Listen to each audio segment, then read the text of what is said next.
Hello students, displacement reaction part 2.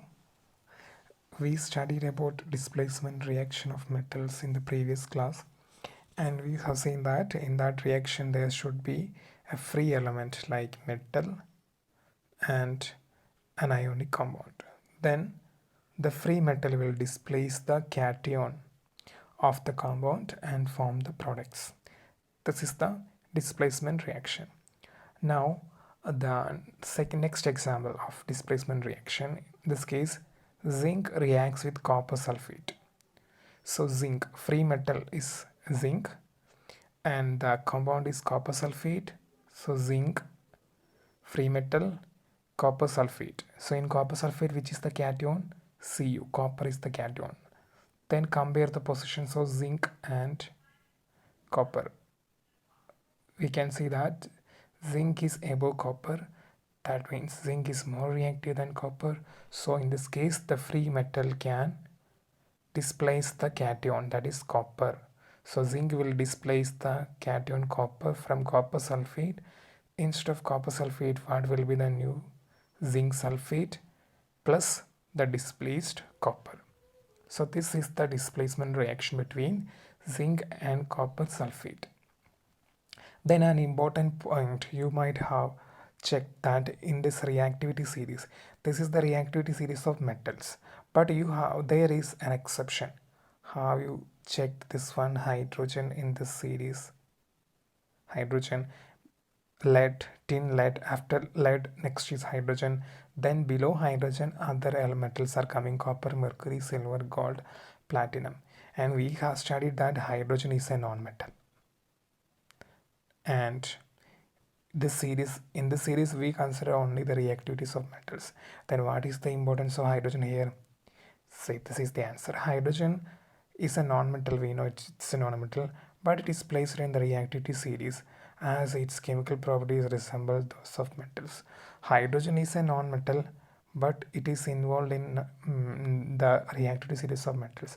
What is the reason? Because some of the chemical properties of hydrogen are similar to that of metals. So the main property of metal will be losing of electron. So metal atoms always lose electrons. So in this case, all these metals can lose electron. They will remove their valence electrons for the stability. Similarly, hydrogen can also lose its valence electron, just like metals. So that means hydrogen shows some properties of metals. So that's why hydrogen is included in reactivity series. Then we have studied that in this case the reactivity decreases down the series. That is, potassium is the most reactive, then sodium, etc. So why there is difference in reactivities?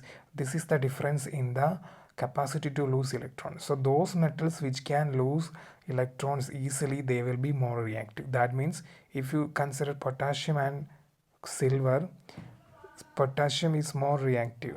It means that potassium can lose its valence electron more easily than silver.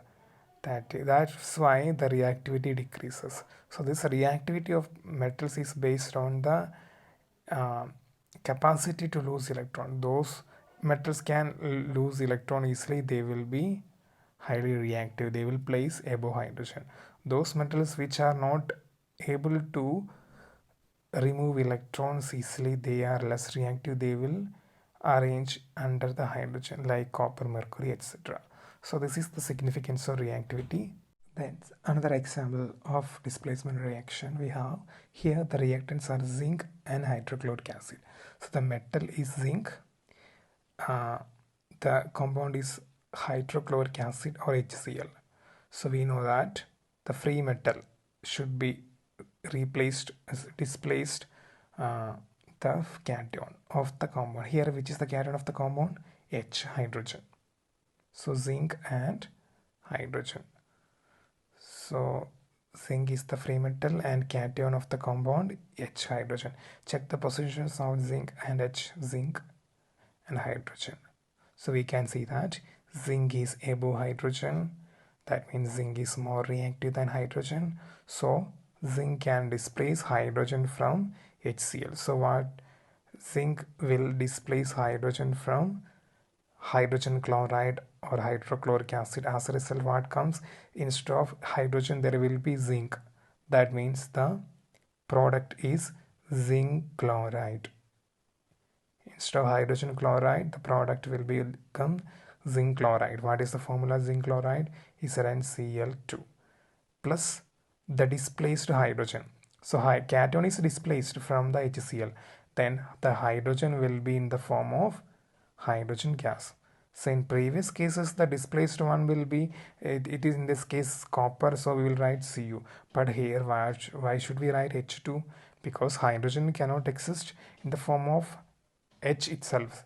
So we have studied its stable form is H2, hydrogen gas. So we will write H2 instead of hydrogen.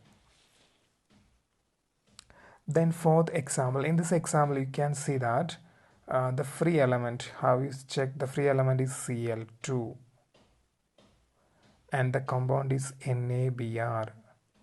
Can you find any difference from the previous examples? In previous examples we have seen that the free element is a metal. Here which is the free element?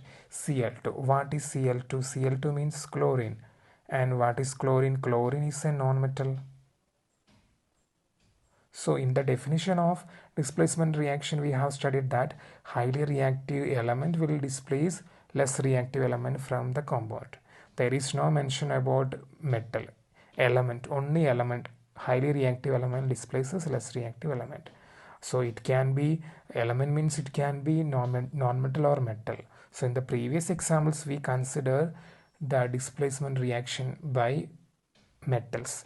So for that we used the reactivity series, but here in this case it is the displacement reaction by non-metal. Which non-metal is here? Cl2, that means chlorine.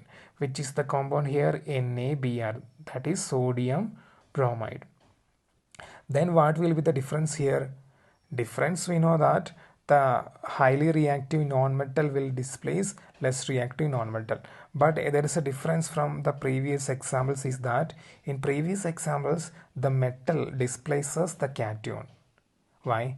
Because which is the cation? The metal atom will be the cation of the compound. Here the free element is non-metal. Cl2, chlorine is non-metal. So therefore, if the element is non-metal, it will displace the anion of the compound. This is the difference. If the free element is metal, it will displace the cation of the compound. If the free element is non-metal, it will displace the anion of the compound. Then which is the anion in this case? Br. Anion is always the second part of the compound. See, NaBr. Na is not anion, Na is cation and it is metal. Which is the anion here? Br, bromine. So here the non-metals are Cl2, chlorine and bromine, Cl and Br.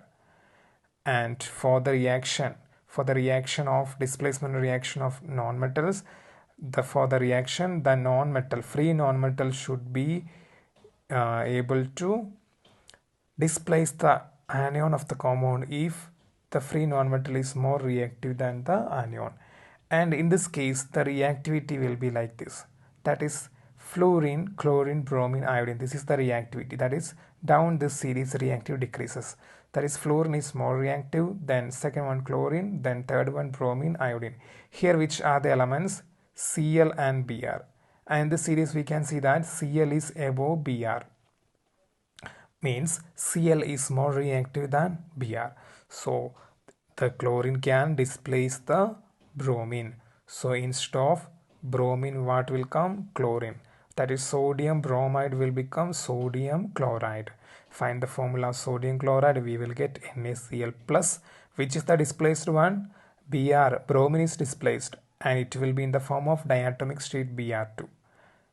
Okay, in this case all these the free element are in the form of diatomic because all these fluorine, chlorine, bromine, iodine, etc. exist in diatomic state. That's why we have written Br2 and Cl2. So this type of displacement reaction is the displacement reaction shown by nonmetals.